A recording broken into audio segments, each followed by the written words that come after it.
El tiempo pasaba, y el rey David envejecía. Israel se encontraba ante un momento decisivo.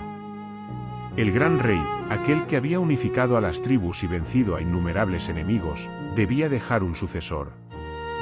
No sería el más fuerte ni el más temido quien ocuparía el trono, sino aquel a quien Dios había elegido desde antes de su nacimiento. Salomón, hijo de David, ascendió al trono siendo aún joven, rodeado de amenazas internas, intrigas políticas y el peso inmenso de gobernar a un pueblo numeroso. Israel vivía un tiempo de paz exterior, pero la estabilidad dependía de decisiones sabias. David, antes de morir, le dejó instrucciones claras: obedecer la ley de Dios, caminar en rectitud y gobernar con justicia. Tras la muerte de su padre, Salomón consolidó su reino, eliminando los focos de rebelión y estableciendo su autoridad sobre todo Israel. Una noche, en Gabaón, ocurrió un momento que marcaría la historia para siempre. Dios se apareció a Salomón en sueños y le ofreció concederle cualquier cosa que pidiera. Ante esa oportunidad única, Salomón no pidió riquezas, ni poder, ni larga vida, ni la muerte de sus enemigos. Reconoció su propia pequeñez y pidió sabiduría, para gobernar al pueblo con justicia, y discernir entre el bien y el mal. Esta petición agradó profundamente a Dios. Por haber pedido sabiduría y no beneficios personales, Dios le concedió un corazón sabio y entendido como nunca antes había existido, ni existiría después. Además, añadió riquezas, honor y gloria, de modo que ningún rey de su tiempo se compararía con él. La fama de la sabiduría de Salomón pronto se extendió más allá de las fronteras de Israel. Reyes y naciones escuchaban relatos de su inteligencia extraordinaria. Uno de los episodios más recordados fue su juicio ante dos mujeres que reclamaban ser la madre del mismo niño. Con una decisión que reveló la verdad del corazón humano, Salomón demostró que su sabiduría no era solo intelectual, sino profundamente espiritual y justa. Desde entonces, el pueblo temió al rey, reconociendo que la sabiduría de Dios estaba en él para hacer justicia. Bajo su gobierno, Israel vivió una era de prosperidad sin precedentes. El reino se fortaleció económica y políticamente. La paz permitió el comercio, la construcción y el desarrollo cultural. La plata llegó a ser tan común como las piedras, y el oro fluía desde tierras lejanas. Salomón organizó el reino con precisión, estableciendo administradores, ejércitos y alianzas estratégicas. Pero la obra más grandiosa de su reinado fue la construcción del Templo de Jerusalén. Durante generaciones, Israel había adorado a Dios en tiendas y altares temporales.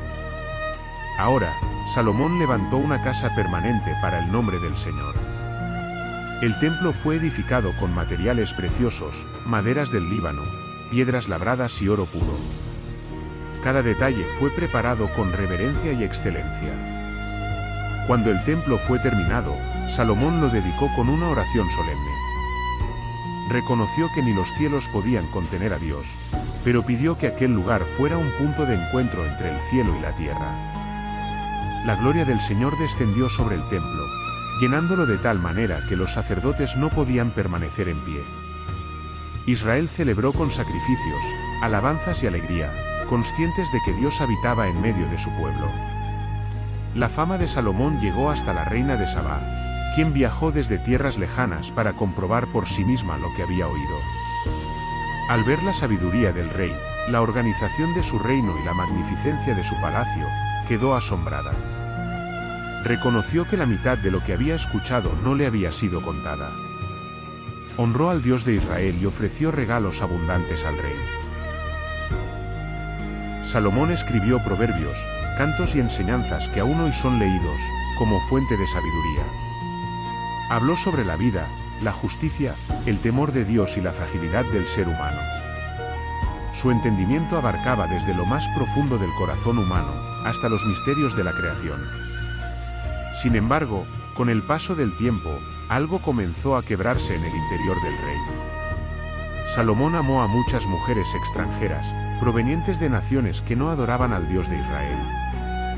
A pesar de las advertencias claras, permitió que estas influencias entraran en su vida. Su corazón, que una vez había sido completamente fiel, empezó a dividirse. En su vejez, Salomón edificó altares a dioses ajenos para complacer a sus esposas. Aquello que comenzó como tolerancia terminó en desobediencia. Su sabiduría no lo libró de la caída espiritual. Dios se airó contra él, no por ignorancia, sino porque había apartado su corazón después de haber recibido tanto. Como consecuencia, Dios anunció que el reino sería dividido tras su muerte. No lo haría en vida, por amor a David, pero la unidad de Israel se rompería en la siguiente generación. Aún así, Dios mantuvo su promesa, dejando una parte del reino en manos de la casa de David. Salomón reinó 40 años en Jerusalén. Murió dejando tras de sí una herencia compleja, un reino glorioso, una sabiduría incomparable, un templo majestuoso, y una advertencia eterna. Su vida demuestra que la sabiduría es un don divino, pero la fidelidad del corazón es una elección diaria. La historia del rey Salomón no es solo la historia del hombre más sabio que jamás vivió. Es la historia del poder de una buena elección, y del peligro de apartarse incluso cuando se ha recibido todo. Su legado resuena como un eco a través del tiempo, recordando que el principio de la verdadera sabiduría es el temor de Dios. La historia del rey Salomón nos deja una lección clara. La verdadera grandeza no comienza con la riqueza, sino con la humildad para reconocer que no lo sabemos todo. La sabiduría puede traer éxito y abundancia, pero sin disciplina y fidelidad, incluso el hombre más sabio puede desviarse. Aprender de Salomón es entender que el conocimiento debe ir acompañado de carácter.